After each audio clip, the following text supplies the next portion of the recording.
जबलपुर में एक पति की दो पत्नियों ने एसपी ऑफिस को ही बना डाला खड़ा। जमकर मचा दंगल। तो कुशीनगर में योगी की पुलिस ने अपराधियों का किया व्हीलचेयर वाला इलाज। जोधपुर में जेसीबी वाले ने रची महिलाओं पर जेसीबी मशीन चढ़ाने की साजिश। दिन भर की ऐसी ही तमाम एक्शन स्टोरीज के लिए आप देखिएगा हमारी अगली रिपोर्ट।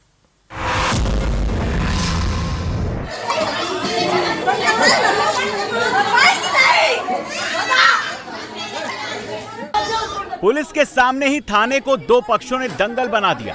देखिए कैसे पहले महिलाएं गुत्थम गुत्था हुई, इसके बाद हाथापाई और चप्पल थप्पड़ वाली जंग शुरू हो गई। महिला और पुरुष पुलिसकर्मी सभी को रोक रहे हैं, लेकिन उससे पहले तो महिलाओं ने एक राउंड दंगल कर भी लिया।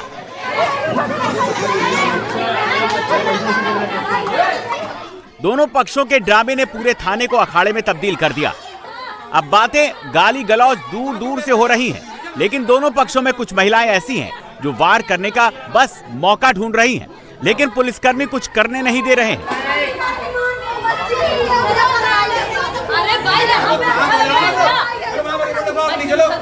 तस्वीरें मध्य प्रदेश के जबलपुर की हैं, जहां अभिषेक वंशकार की दूसरी शादी किए जाने के बाद पहली पत्नी का पक्ष नाराज था और जैसे ही एसपी ऑफिस में दोनों पत्नियां आमने सामने हुई, दोनों में जंग छिड़ गई।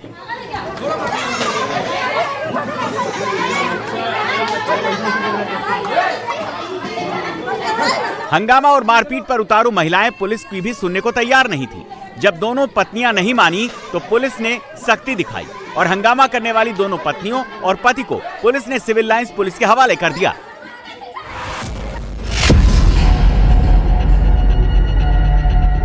छात्र नीचे गिरा हुआ है, उसे एक दो नहीं बल्कि 5 से 6 पुलिसकर्मी घेरे हुए हैं, जमकर लाठियां बरसा रहे हैं। युवक बचने की कोशिश कर रहा है, लेकिन पुलिस की लाठियां दनादन बरसती जा रही हैं।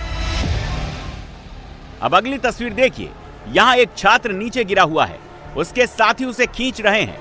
पुलिस की लाठी चार्ज में यह युवक बुरी तरह घायल है। पुलिस ने प्रदर्शन कर रहे एलएलबी के छात्रों को दौड़ा दौड़ा कर लाठियों से पीटा है।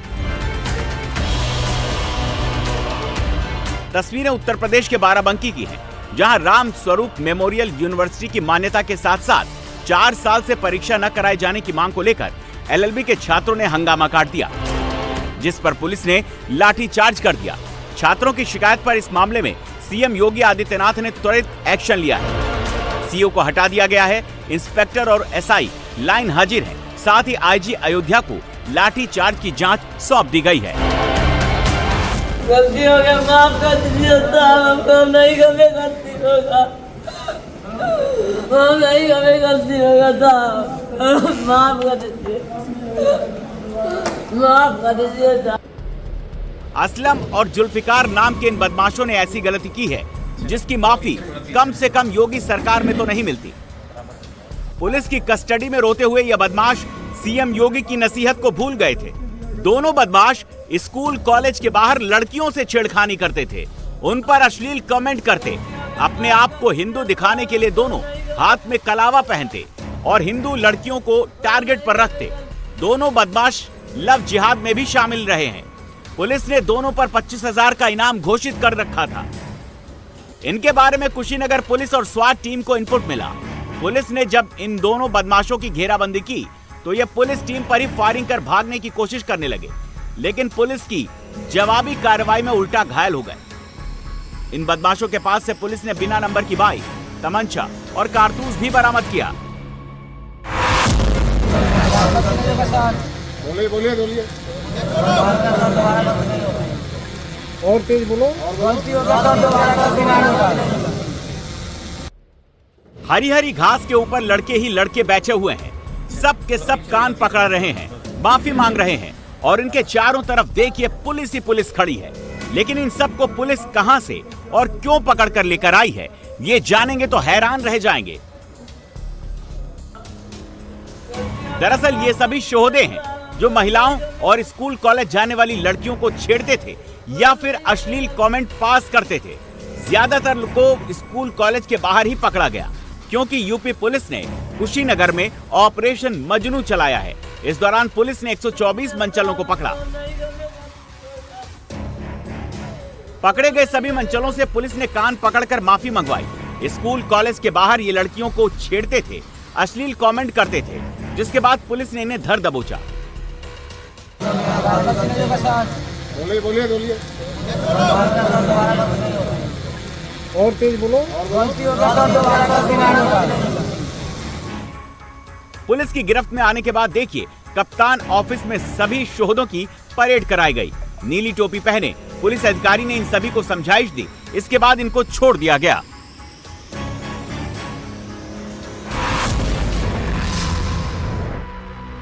लिकर शॉप में 4 नकाबपोश बदमाश घुस गए, दुकान के सेल्समैन पर जानलेवा हमला कर दिया। चेक शर्ट वाला बदमाश ने शख्स को पकड़ा तो व्हाइट टी शर्ट पहने हमलावर ने कमर से लंबा सा चाकू निकाला और शख्स पर दनादन चाकुओं से वार शुरू कर दिए।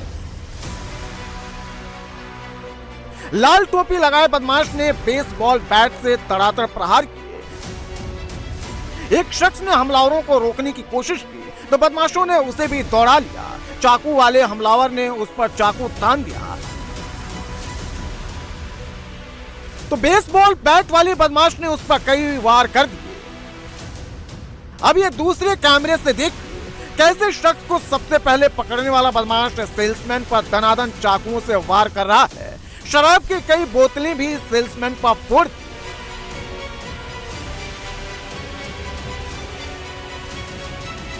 3 बदमाश दुकान से निकल गए, लेकिन बेसबॉल बैट लिए बदमाश तब भी नहीं मान रहा। जाते टाइम भी सेल्समैन पर दनादन बैट चला रहा है।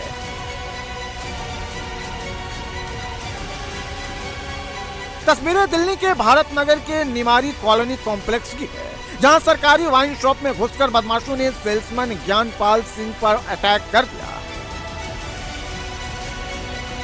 घायल ज्ञान का इलाज अस्पताल में किया जा रहा है, लेकिन उसकी हालत बेहद गंभीर है। वहीं ज्ञान पर चाकुओं से हमला करने वाले बदमाशों की पहचान अकबर और रेहान के रूप में हुई है।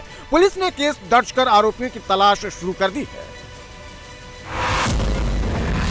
सड़क पर एक रेड ई रिक्शा आ रहा है, तभी सामने से तेज रफ्तार में 2 कारें एक साथ आईं और एक कार ने ई रिक्शा को जोरदार टक्कर मार दी और ई रिक्शा और रिक्शा सवार को रौंदते हुए निकल गई। टक्कर इतनी जोरदार थी कि एक कार सड़क पर गोल गोल घूमते हुए जिधर से आई थी उधर को ही घूम गई। ई रिक्शा सवार ने सामने आती कार को देखा तो बचने के लिए ई रिक्शे से कूद गया, लेकिन वो पहली कार की टक्कर से तो बच गया, दूसरी कार ने उसे रौंद दिया। ई रिक्शा सवार विजय की मौके पर मौत हो गई। ये दर्दनाक हादसा हरियाणा के करनाल में हुआ, जहां ई रिक्शे को टक्कर मारने वाली दोनों कारों के ड्राइवर को पुलिस ने सीसीटीवी की मदद से अरेस्ट कर लिया है। सब लोग आ जाओ, सब लोग आ जाओ।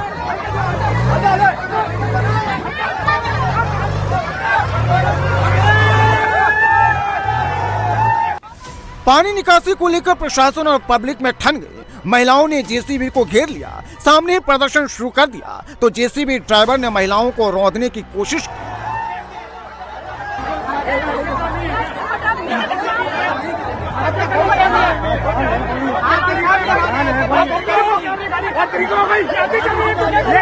अधिकारियों और जनता के बीच जमकर नोक-झोंक भी हुई। जेसीबी ड्राइवर की हरकत के बाद लोगों का गुस्सा और भड़क गया।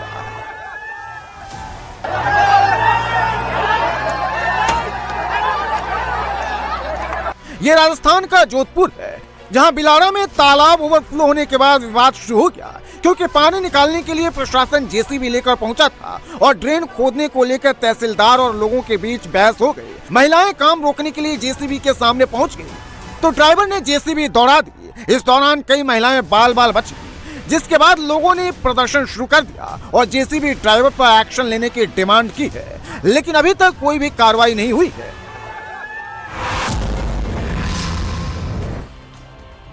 बिल्डिंग मटेरियल दुकान पर दर्जनों दबंगों ने हमला बोला। दुकान के सामने जो मिला उसे जमकर पीटा।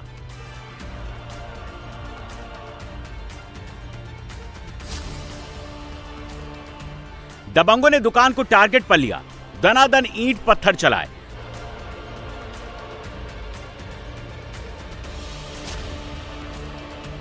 दुकान पर काम करने वाले एक शख्स को पीटते हुए दूर तक खींच ले गए।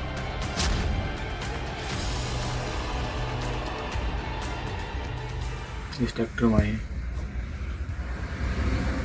ये सारे लोग हैं, ये दीवार तोड़ रहे। काम हो गया इतने में, तो फिर तो हट गए ये ऐसे इन्होंने, फिर ये बजे नहीं, फिर पथराव करा इससे। दुकान पर अटैक की यह साजिश पूरी तरह प्री प्लान थी। पहले दर्जनों हमलावरों को इकट्ठा किया गया, फिर एक साथ दर्जनों दबंग ट्रैक्टर ट्रॉली पर सवार होकर चौराहे पर पहुंचे और दुकान को तोड़ने में जुट गए। इस दौरान भारी हथौड़े से दीवार को गिराने की कोशिश की गई। ये इसके हाथ में रोड तो है इन पर, बहुत सारों पर रोड, तो ये यूरी यहाँ भी है इस पर रोड, वो खड़ा पड़ा नीली उसका, हाँ नीली कमीज वाला रोड है इन पर 10 पे। हाथों में रॉड और दूसरे हथियारों से लैस बदमाशों ने करीब आधे घंटे तक दुकान में जमकर बवाल काटा। वारदात की सारी तस्वीरें सीसीटीवी में कैद हो गई। ये मेरठ के मुंडाली का मुरलीपुर है, जहां सड़क किनारे सरिया सीमेंट मोरंग की बड़ी दुकान मौजूद है। इस दुकान के मालिकाना हक के लिए दो पक्षों में पुरानी रंजिश चल रही है। मामला कोर्ट में चल रहा है। बावजूद इसके दूसरे पक्ष का दबंग जगवीर अरने साथियों के साथ दुकान पर कब्जे के लिए पहुंचा और दुकान पर कब्जे के लिए जमकर तोड़फोड़ की। अब पुलिस जांच में जुट गई है।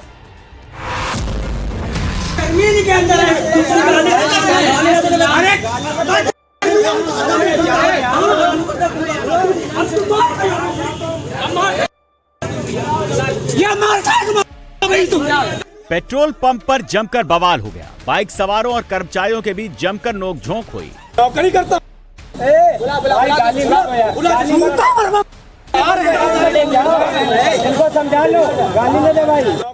गाली गलौज से शुरू हुई बात मारपीट तक पहुंच गई। एक दूसरे को देख लेने की धमकियां दी गईं।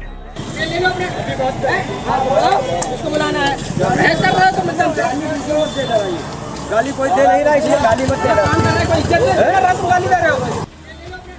इस दौरान बाइक सवारों ने कुछ और साथियों को भी मौके पर बुला लिया। पेट्रोल पंप पर जमकर हंगामा काटा। मामला रायबरेली के सिविल लाइंस के पेट्रोल पंप का है, जहां नो हेलमेट नो फ्यूल का रूल लागू हुआ। तो बिना हेलमेट पेट्रोल लेने पहुंचे बाइक सवार दबंगों ने पेट्रोल न देने पर बवाल शुरू कर दिया। पेट्रोल पंप के कर्मचारियों को जमकर गालियां दी, मारपीट तक की। इस दौरान पेट्रोल पंप पर भारी भीड़ जमा हो गई। लोगों ने बीच बचाव करके बमुश्किल मामले को शांत किया। अब पुलिस आरोपी दबंगों की पहचान और पकड़ने में लगी हुई है।